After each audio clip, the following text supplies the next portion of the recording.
Good evening and welcome to Democratic TV, television for Democrats by Democrats. Thank you for joining us this evening as we hear from our Democratic candidates for the Tennessee House of Representatives in Knox County. Tonight, I'm with Kate Trudell, who is seeking to unseat a Republican incumbent in House District 16.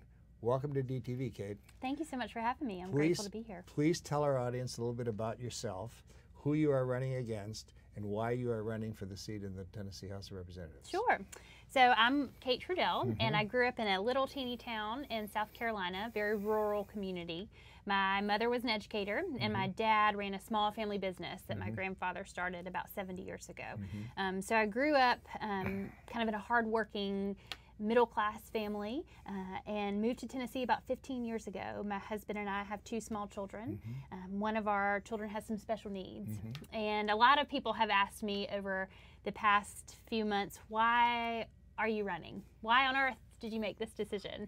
It's certainly not the most convenient time for my family with two small children or my career. I run a local nonprofit and spent my career in social services. It's a very high demand job, but when I was looking at kind of the landscape of what's happening in our community and in our state, I want to be able to look my children in the eye and tell them I did everything I could to make our state better for you and for all the children and families in our state.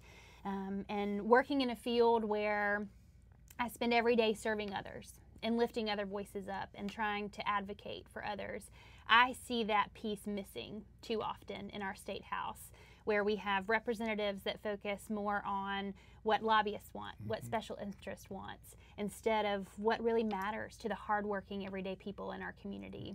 And it was time. So I think no one should get a free shot at representing us. And for too long, especially in our district, we haven't had a choice. For almost the entirety of a 25-year period, our district hasn't had options. So I'm proud to give them options this year.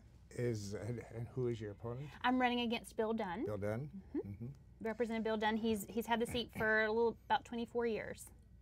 Time to retire. Yeah. All right. Well, good for you. I know that one of the having worked in the Democratic Party, the party side of it, having someone on the ballot in every district has been very difficult. And this year, I think there are like 97 of the 99 seats are contested. Exactly. Which is great. Yeah. I mean, I think. And everyone in Knox County is. Which is wonderful. Yeah. I think regardless of what letter abbreviation is at the end of your name, I think we all believe in the democratic process and believe that voters should have a choice. They should. And that every vote should count. And so I'm proud to contribute to that process this year. So when you get to the Tennessee House, what are the first public policies that you want to have an effect on, an impact on? You described some of the things you said were missing. So what are those, how do those translate into policy? Sure. So I think policy-wise, the three top things that are important to me are public education. Education is the key to moving us all forward, and especially a family that has felt personally the challenges of navigating the public education system that relies on a shoestring budget and has too few resources to go around. We have felt the challenges of that advocating for our oldest, and it's time that our state fully funds our public education system, and instead of diverting funds and undermining our ability to fund what our first priority should be, which is public education, to supporting voucher programs and charter schools, which in this district, my opponent pretty regularly supports those initiatives. And then secondly, healthcare. I have a pre-existing condition, and with our son, we spent 3 years, 1 day a week, taking him to specialized therapy. And we know all too well the struggle of staying up late at night trying to figure out how to pay medical bills.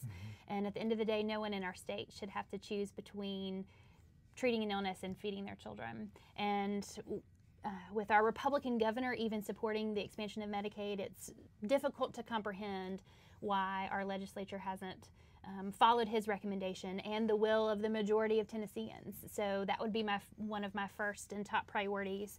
And then finding ways to make our economy work for all of us, not just the select few that have all the money, but the people in our state that work the hardest. We have the most individuals on minimum wage, more than any other state in our country, and we need to do a better job of protecting those workers and ensuring that they make a living wage and not just minimum wage.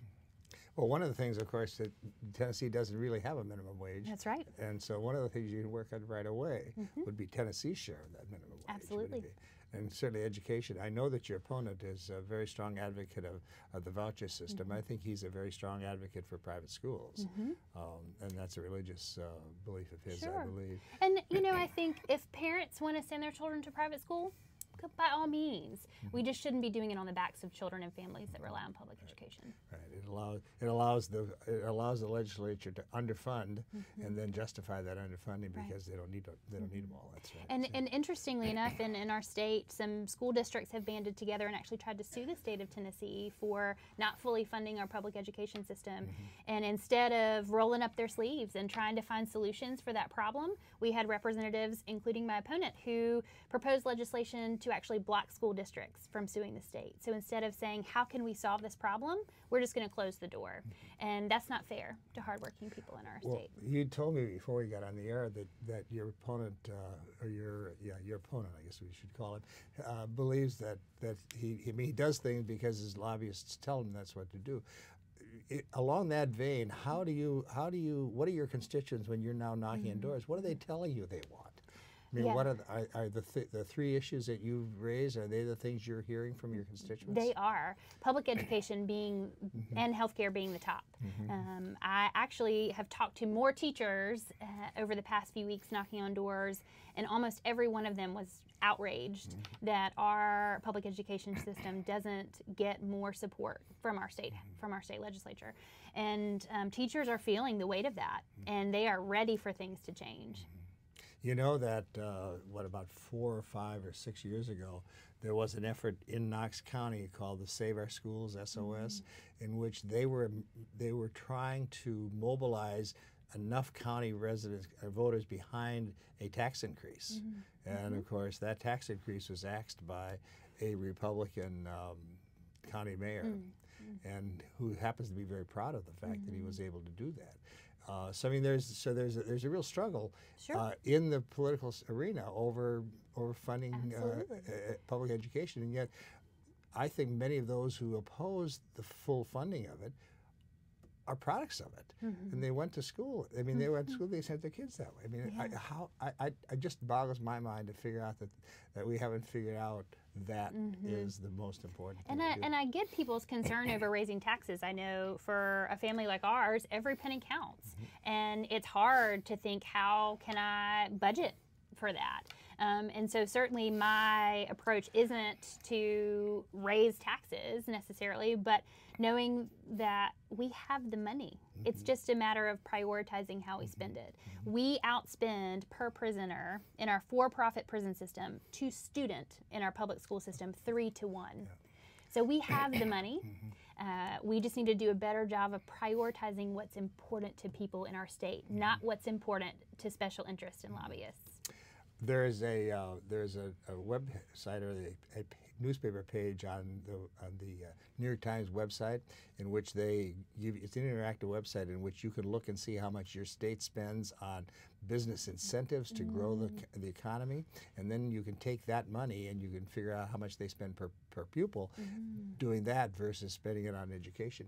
And Tennessee doesn't rank real good in that, but there are states that are much worse than we are. I mean, there's some states that spend half of their money on business incentives going to large corporations, not even the small corporations. If they're making these mini loans, you might say there's some justification for it. But when you're feeding the trough of an oil company. How does that trickle down and affect the lives? It doesn't. It doesn't. Exactly right. So you're pretty comfortable that your 3 issues are the issues that your constituents are asking for.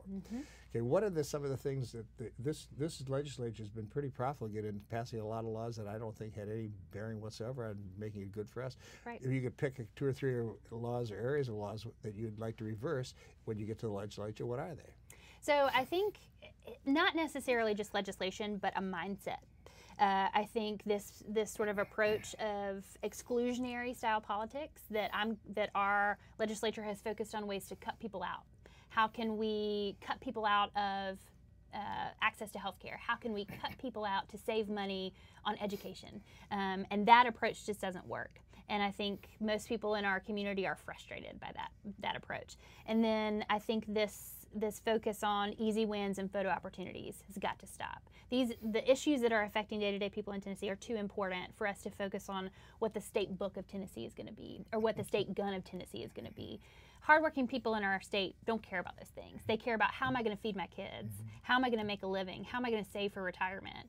And so I think we have to be willing to have the courage to reach across the aisle, have those hard conversations, look at how we can address those critical issues instead of focusing on how can I meet my tally at the end of the year of how many bills I've proposed. Because it isn't about that. It's about what we're doing that directly impacts the heartbeat of our community, and that's hardworking people. If we can do that, you know, we're close to Medicaid expansion. I mean, we don't have to tip the entire House. We just need to tip enough, and we need to make it a point strong enough to both parties that the constituents in the state want that. Absolutely. Yeah. And almost every door I have knocked, every person I have talked to has talked about how frightened they are that our state isn't willing to swallow their pride and expand Medicaid. It doesn't make sense. Our Republican governor supports it. The majority of Tennesseans support it. So how is our legislature so disconnected from the will of their constituents that they would allow that to happen? In your campaign, what are the things that you're doing to reach voters, to tell them who you are, and what things do you need from the population to help your campaign grow? Sure. So we're focusing on knocking on doors, talking to people. Yes, we're having house parties and those types of things, but our priority is reaching out to voters, not hosting events to have them come find us. We want to be proactive. We want to knock on as many doors as we can, make as many phone calls as we can, write as many notes and postcards as we can.